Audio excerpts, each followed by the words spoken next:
So hey guys, আমি লিনা চলে এসেছি একটা নতুন ব্লগ নিয়ে। আর এখন আমি আছি মা বাড়িতে।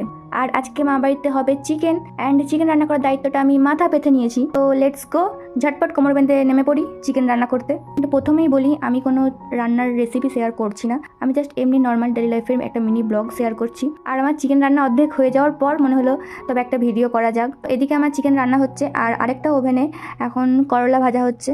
তো দুটো ওভেনেই কাজ চলছে। অ্যান্ড এখন আমার চিকেনটা কষা হয়ে গেছে। যখনই বাড়িতে চিকেন রান্না হয় কষা চিকেন তো খেতেই হবে, তাই না? তো এই যে এখন আমি বসে পড়েছি চিকেন কষা নিয়ে। দেন স্নান টান সেরে ফেলেছি অ্যান্ড এখন বসে পড়েছি খেতে। চলো দেখি একটু টেস্ট করে দেখা যাক কেমন আমি রান্না করেছি। ঠিক আছে, খুব একটা খারাপ না, মানে খাওয়া যাবে।